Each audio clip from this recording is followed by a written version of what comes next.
Oke, halo teman-teman, bertemu lagi bersama kakak di GS Channel Revolusi Belajar Tanpa Batas. Oke, dalam video kesempatan kali ini kakak akan mencoba membahas materi terkait dengan materi akuntansi ya. Bagaimana cara penyusunan buku besar pembantu di dalam akuntansi perusahaan dagang. Nah, bagi teman-teman yang baru bergabung, jangan lupa klik like dan subscribe-nya. Tujuannya agar channel ini terus bisa memberikan manfaat bagi teman-teman semuanya. Oke, kita lanjut saja ke dalam pembahasannya teman-teman. Di sini kakak akan jelaskan dimulai dari konsep dasarnya. Ngomongin yang namanya buku besar pembantu di sini teman-teman. Buku besar pembantu ini merupakan buku besar yang khusus dibuat untuk membantu rincian informasi yang terdapat dalam salah satu akun pada buku besar utama. Nah, ini keywordnya atau kata kuncinya ini adalah membantu rincian informasi teman-teman. Jadi rincian informasi itu nanti dilihat secara individu atau secara instansi atau secara lembaga gitu ya. Nah, biar teman-teman lebih paham di sini kakak akan mengilustrasikan misalnya di sini ada yang namanya perusahaan UD Kita.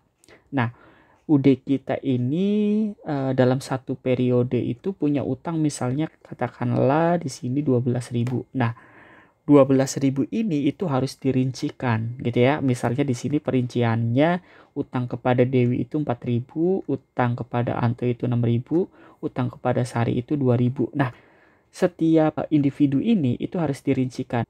Nah, misalnya di sini kita punya utang kepada Dewi nih 4.000. Nah, 4.000 ini kapan utangnya dan tanggal berapa gitu ya. Dan apakah 4.000 ini itu sudah kita cicil utangnya atau belum. Makanya perlu yang dibuatkan yang namanya buku besar pembantu gitu ya. Oke. Nah, di sini untuk penyusunan buku besar pembantu itu ada langkah-langkahnya ya, teman-teman ya. Langkah yang pertama kita harus memperhatikan yang namanya jurnal khusus. Gitu ya. Setelah kita buat jurnal khusus, setelah itu baru kita buatkan yang namanya buku besar. Gitu ya. Setelah kita buatkan buku besar, baru kita buatkan yang namanya buku besar pembantu gitu ya. Nah, sekarang pertanyaannya, apakah di dalam buku besar pembantu itu hanya ada akun utang saja misalnya seperti ini? Enggak ya, teman-teman ya. Jadi buku besar pembantu ini banyak macamnya. Ada piutang, buku besar pembantu piutang, ada juga buku besar pembantu utang, ada juga buku besar pembantu pembelian, ada juga buku besar pembantu penjualan, ada juga buku besar pembantu persediaan gitu ya. Nah, di dalam video ini kakak akan menjelaskan dua saja ya terkait dengan bagaimana cara penyusunan buku besar pembantu piutang sama buku besar pembantu yang namanya utang nih teman-teman.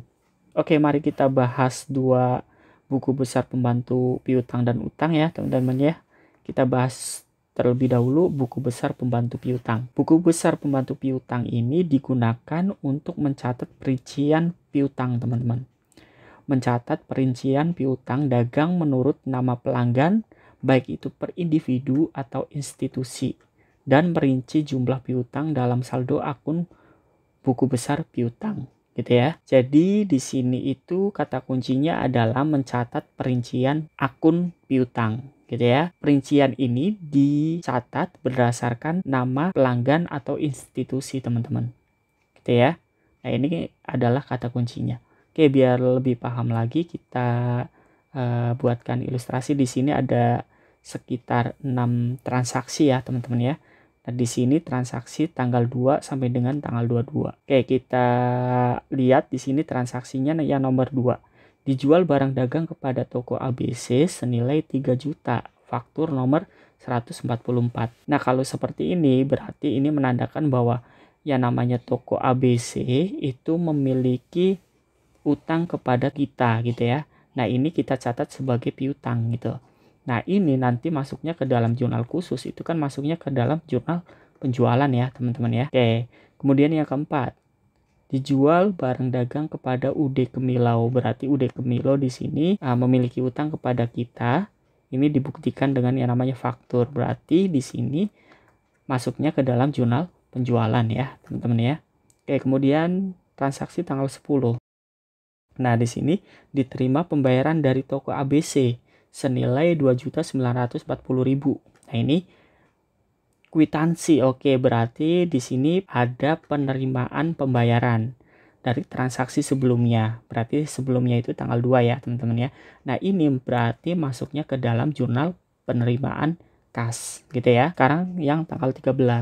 Diterima kas dari UD Kemilau itu senilai 1.176.000. Nah ini kwitansinya itu nomor 056. Oke, berarti kalau ini diterima berarti masuknya ke dalam jurnal penerimaan kas gitu ya. Nah selanjutnya tanggal 15, dijual barang dagang kepada PT Pelangi. Nah ini senilai 1.700.000, nomor fakturnya itu 146. Oke, karena di sini ada faktur berarti masuknya ke dalam jurnal penjualan. Tanggal 22 diterima pembayaran piutang dari PD Pelangi. Oke, senilai 1.649.000.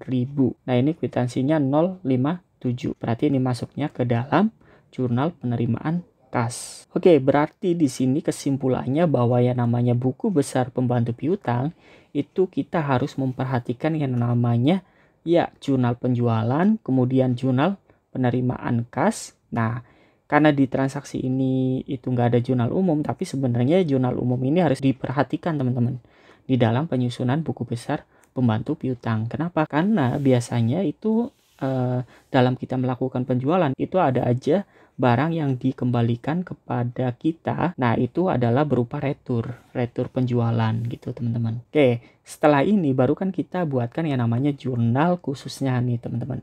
Jurnal khususnya ini ada, kalau yang di transaksi ini ada dua.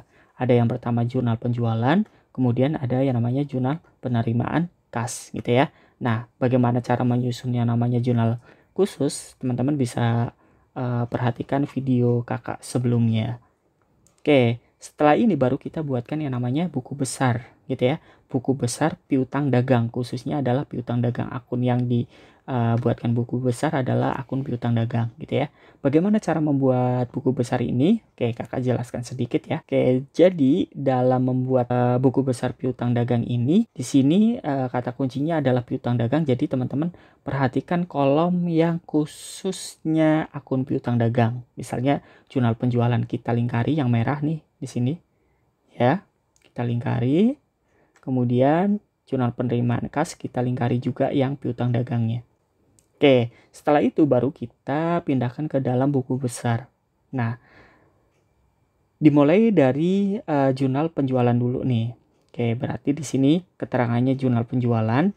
Nah, referensinya berarti di sini sales journal. Nah ini 3 ini adalah halaman, misalnya halaman 3 gitu ya, halaman 3 dari yang namanya jurnal penjualan tersebut. Oke, ini kita lihat saldo yang terakhir di sini. Untuk piutang dagang itu saldo terakhirnya adalah 5.900.000.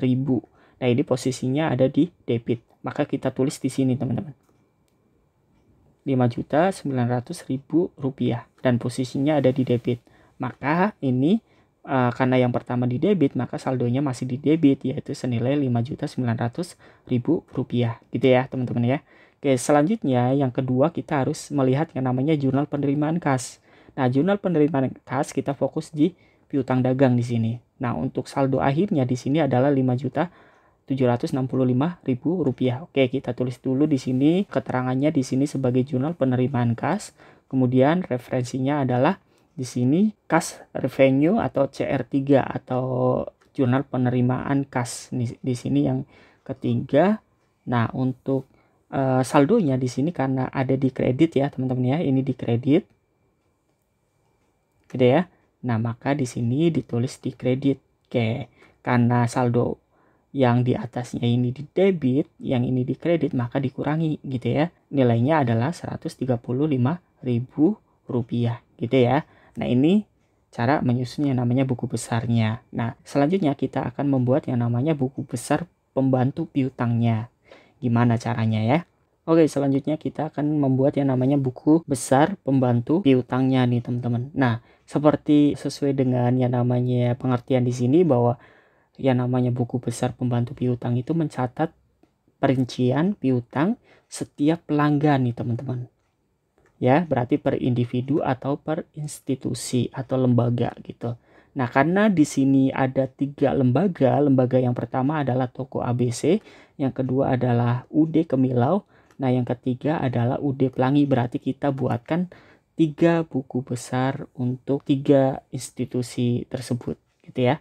Oke, kita dimulai dari yang namanya toko ABC terlebih dahulu. Oke, kita lihat transaksi mana saja yang berhubungan dengan toko ABC. Nah, di sini ada transaksi tanggal 2, kemudian tanggal 10 ya teman-teman ya, berarti transaksi 2 tanggal ini. Oke, kita mulai dari transaksi tanggal 2 terlebih dahulu. Di sini untuk tanggalnya kita tulis tanggal 2 gitu ya. Keterangannya di sini faktur nomor 144 gitu ya. Kemudian di sini debitnya adalah senilai 3 juta. Nah, ini dari mana? Karena dari ini ya teman-teman ya. Karena kita menjual gitu ya, maka ini posisinya ada di debit gitu ya. Kemudian saldonya di sini kita tulis 3 juta rupiah. Nah, selanjutnya jadi selanjutnya ini berarti tanggal 10 diterima pembayaran dari toko ABC senilai 2.940.000 dengan kwitansi nomor 055. Oke. Nah, ini kita masukkan di sini kwitansi nomor 055. Nah, kemudian karena ini adalah pembayaran gitu ya, maka di sini piutangnya berkurang dan masuk ke dalam kredit yaitu senilai 2.940.000 rupiah. Nah, di sini ketemulah debit sama kredit itu harus dikurangi, itu nilainya adalah 60.000 rupiah gitu ya. Berarti di sini kesimpulannya adalah bahwa yang namanya jumlah piutang yang tersisa 135.000 rupiah itu terdiri dari yang pertama adalah 60.000 ini dari toko yang namanya ABC teman-teman. Oke, selanjutnya ketika kita sudah melihat yang namanya rincian piutang dari toko ABC, itu kita buatkan yang kedua adalah dari UD Kemilau. Nah, di sini yang berhubungan dengan transaksi di UD Kemilau itu transaksi tanggal berapa teman-teman? Tanggal 4 sama dengan tanggal 13 ya teman-teman ya. Oke. Kita tulis di sini tanggalnya adalah tanggal 4, keterangannya di sini kita tulis sebagai faktur nomor 145 ya teman-teman ya. Kita pindahkan di sini faktur 145. Oke. Kemudian di sini debit. Karena apa? Karena di sini kita menjual gitu ya. Ketika kita menjual maka piutangnya itu ada di debit senilai 1.200.000 rupiah gitu ya. Kemudian di sini saldonya kita tulis 1.200.000 rupiah. Nah, selanjutnya adalah tanggal 13. Teman-teman, kita tulis di sini tanggal 13. Untuk keterangannya di sini kwitansi nomor 056 gitu ya. Nah, karena di sini kita menerima, maka yang namanya piutangnya itu akan berkurang. Itu posisinya di kredit yaitu senilai 1.176.000 rupiah gitu ya. Nah, debit sama kredit kita kurangi, nilainya adalah 24.000 rupiah gitu ya. Berarti di sini untuk piutang dagang di sini yang masih tersisa 135.000 rupiah, berarti di sini masih ada 24.000 rupiah. Nah, ini 24.000 rupiah ini masih ada piutang dari UD Kemilau. Oke, kakak singkat dengan UDK gitu ya teman-teman ya. Nah, selanjutnya setelah toko ABC sudah, UD Kemilau sudah, baru kita buatkan lagi yang namanya untuk pelaku usaha yaitu dari PD Pelangi. Oke. Nah, di sini UD Pelangi yang berhubungan dengan transaksi UD Pelangi itu tanggal 15 sama tanggal 22 gitu ya. Oke, tanggal 15 di sini dijual barang dagang kepada PD Pelangi senilai 1.700.000 rupiah. Oke, kita di sini tulis tanggalnya dulu ya. Tanggal 15 untuk keterangannya di sini sebagai faktur nomor 146 gitu ya.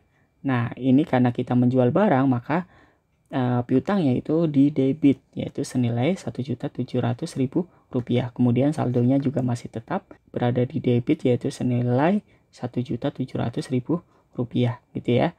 Nah, selanjutnya untuk transaksi tanggal 22 di sini diterima pembayaran piutang dari PD Pelangi gitu ya senilai 1.649.000. Nah, ini nomor fakturnya 057. Oke.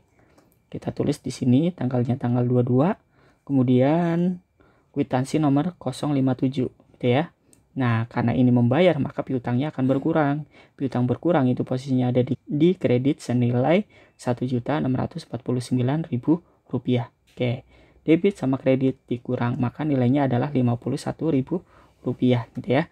Berarti di sini untuk jumlah yang namanya piutang dagang yang masih tersisa Rp135.000 itu di sini juga ada dari PD Pelangi yang belum dibayar, yang masih berupa piutang gitu ya. Nah, ini nilainya adalah Rp51.000.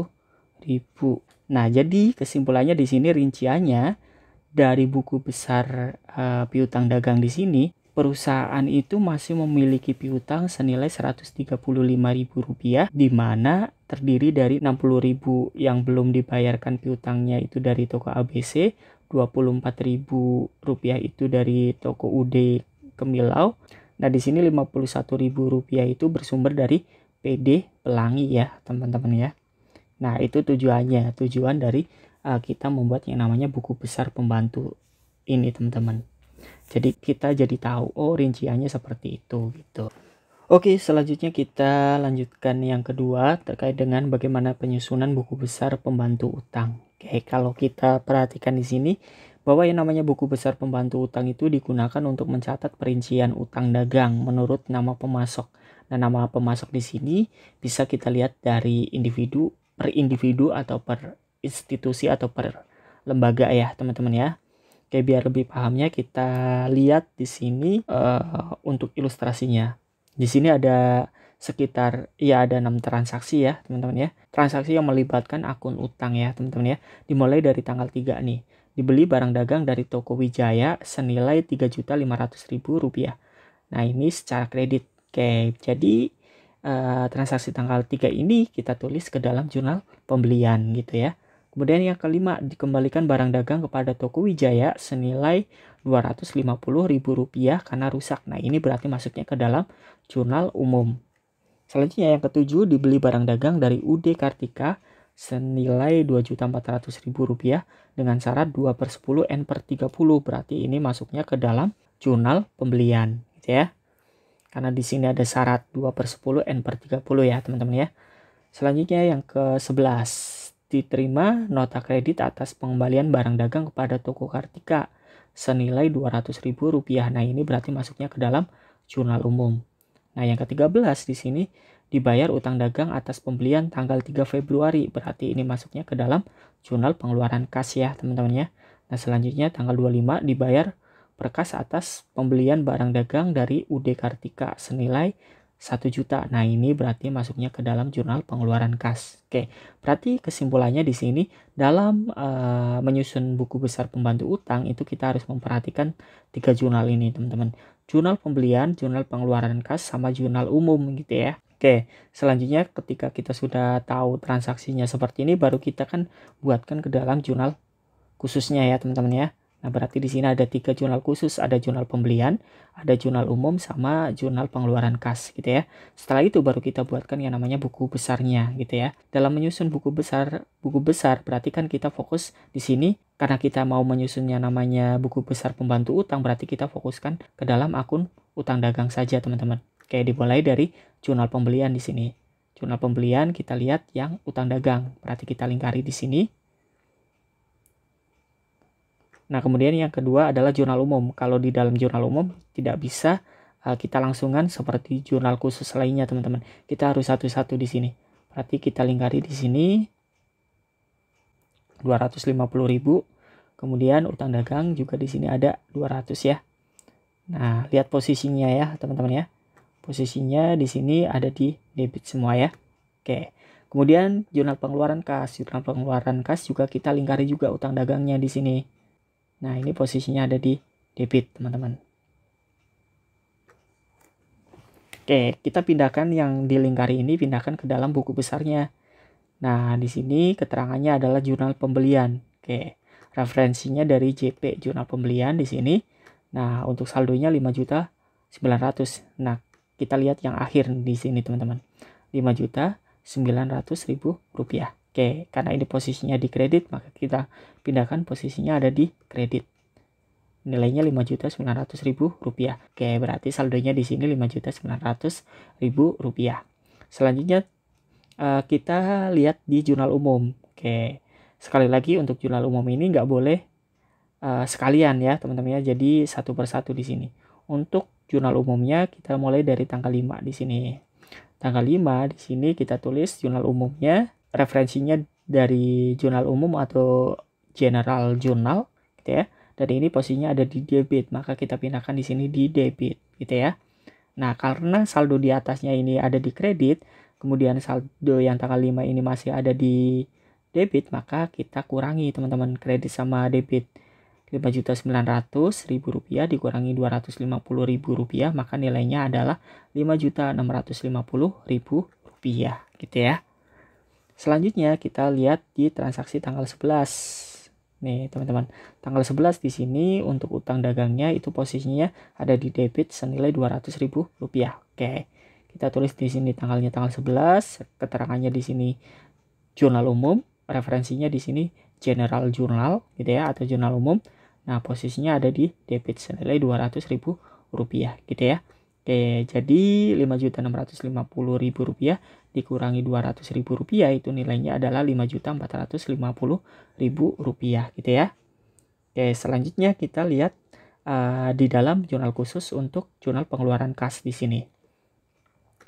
Untuk jurnal pengeluaran kas di sini berarti kita lihat di akun utang. Oke, kita lihat saldo akhirnya di sini Rp4.250.000. Oke, di sini jurnal pengeluaran kas, keterangannya di sini CP gitu ya. Oke, kemudian di sini untuk Rp4.250.000 ini ada di debit ya teman-teman ya, maka kita tulis di sini di debit. Oke, karena saldo atasnya ada di kredit senilai Rp5.450.000, kemudian dikurangi Rp4.250.000, maka nilainya Rp1.200.000. Ini masih ada di kredit gitu teman-teman. Oke, selanjutnya kita akan susun ke dalam buku besar pembantu utangnya ya teman-teman ya. Baik, seperti yang tadi kakak jelaskan bahwa dalam penyusunan buku besar pembantu utang kita harus lihat setiap individu atau setiap institusi di sini. Oke, berarti kita akan buatkan buku besar pembantu utang ini ada 2. Yang pertama untuk Toko Wijaya, yang kedua untuk UD Kartika gitu. Nah, kita harus mengetahui saldo di sini utang dagang itu dari buku besarnya itu kan senilai Rp1.200.000. Nah, ini kita harus tahu 2 lembaga ini teman-teman. Yang pertama adalah Toko Wijaya, yang kedua adalah UD Kartika. Nah, di sini harus tahu berapa nih masing-masing dari Rp1.200.000 ini. Oke, maka diperlukan yang namanya buku besar pembantu utang tersebut, teman-teman. Nah, kita buatkan untuk yang namanya buku besar pembantu utang dari Toko Wijaya, teman-teman. Oke, kita lihat di sini transaksi yang berhubungan dengan Toko Wijaya itu ada berapa, teman-teman? Ada 3 ya. Dimulai dari transaksi tanggal 3, kemudian transaksi tanggal berapa lagi teman-teman? Tanggal 5, sama satu lagi adalah transaksi tanggal 13 gitu ya. Oke, kita mulai dari transaksi tanggal 3 di sini. Nah, kita tulis di sini tanggalnya tanggal 3. Keterangannya karena ini kita membeli, maka keterangannya di sini adalah pembelian gitu ya. Kemudian karena membelinya secara kredit, maka ini utangnya akan bertambah. Utang akan bertambah itu posisinya ada di mana teman-teman? Ada di kredit senilai Rp3.500.000. Oke, saldonya masih di kredit senilai Rp3.500.000 gitu ya teman-teman ya. Selanjutnya transaksi tanggal 5. Tanggal 5 di sini dikembalikan barang dagang kepada Toko Wijaya senilai Rp250.000 karena rusak gitu ya. Ketika kita mengembalikan yang sudah dibeli gitu ya, kemudian barang tersebut rusak, maka otomatis yang namanya utang dagang kita akan berkurang ya teman-teman ya. Kita tulis di sini sebagai retur gitu ya. Tanggalnya tanggal 5 di sini. Nah, utang kalau berkurang itu posisinya ada di debit senilai Rp250.000 gitu ya. Nah, karena atasnya ada di kredit, ini ada di debit, maka dikurangi nilainya adalah Rp3.250.000. Selanjutnya yang tanggal 13 dibayar utang dagang atas pembelian tanggal 3 Februari gitu ya. Nah, berarti di sini kita tulis tanggalnya tanggal 13. Nah, di sini keterangannya adalah pembayaran. Gitu ya. Pembayaran di sini nilainya kita masih punya utang Rp3.250.000. Nah, ini dilunasi tanggal 13. Kita tulis di sini utangnya Rp3.250.000 gitu ya. Oke. Karena ini di kredit, kemudian ini debit, maka dikurangi. Nilainya berapa? Nilainya adalah 0 ya, teman-teman, alias lunas gitu. Jadi kita tidak punya utang untuk Toko Wijaya gitu ya. Untuk Toko Wijaya sendiri kita nggak punya utang alias lunas atau 0 gitu ya. Tidak punya utang. Nah, rinciannya ini teman-teman. Jadi buku besar ini untuk membuktikan atau untuk bukti gitu ketika Toko Wijaya itu misalnya bilang, oh utangnya belum lunas nih. Nah, kita tunjukin aja nih bukti-buktinya gitu. Nah, di sini rinciannya itu dimulai dari tanggal berapa kita bayar itu kita tahu gitu. Selanjutnya kita akan buat yang namanya buku besar pembantu utang khususnya untuk UD Kartika sendiri, teman-teman. Oke. Buku besar UD Kartika, nah yang berhubungan dengan transaksi UD Kartika yaitu transaksi tanggal 27, kemudian tanggal 11, sama satu lagi adalah tanggal 25 ya teman-teman ya. Oke, kita mulai dari tanggal 7. Nah, di sini dibeli barang dagang dari UD Kartika senilai Rp2.400.000. Nah, ini secara kredit ya teman-teman ya, karena ada syaratnya. Berarti di sini kita tulis tanggalnya tanggal 7, keterangannya di sini pembelian gitu ya. Membeli secara utang, maka utangnya akan bertambah. Utang bertambah itu posisinya ada di kredit senilai Rp2.400.000 gitu ya. Oke, kita tulis di sini saldonya masih mengikuti senilai Rp2.400.000 gitu ya. Nah, selanjutnya tanggal 11 diterima nota kredit atas pengembalian barang dagang kepada UD Kartika senilai Rp200.000. Nah, ini berarti kita tulis tanggalnya tanggal 11. Di sini kita tulis sebagai retur gitu ya. Karena ini retur, maka utang kita berkurang. Utang kita berkurang itu posisinya ada di debit senilai Rp200.000. Oke. Karena atasnya ini ada di kredit, yang bawah itu ada di debit, maka kita kurangi. Nilainya adalah Rp2.200.000 gitu ya. Nah, yang terakhir di sini ada tanggal 25. Tanggal 25 ini dibayar per kas utang pembelian barang dagang dari UD Kartika senilai 1 juta. Oke. Kita berarti di sini tulis tanggal 25 sebagai pembayaran. Nah, karena utang kita berkurang 1 juta, maka utang dagang kita di sini kita tulis 1 juta ya, teman-teman ya. Oke, karena saldo di atasnya di sini ada di kredit, kemudian yang di bawah ini ada di debit, maka dikurangi senilai Rp1.200.000, teman-teman. Oke, berarti utang perusahaan kita kepada UD Kartika itu senilai Rp1.200.000. Oke, berarti rinciannya di sini Rp1.200.000 ini belum dibayarkan kepada UD Kartika. Gitu. Oke, itu aja teman-teman. Semoga video kali ini membantu teman-teman untuk belajar. Jangan lupa yang baru bergabung, jangan lupa klik like dan subscribe-nya. Tujuannya agar channel ini terus bisa memberikan manfaat bagi teman-teman semuanya. Salam dari GS Channel dan salam semangat untuk belajar. Dah.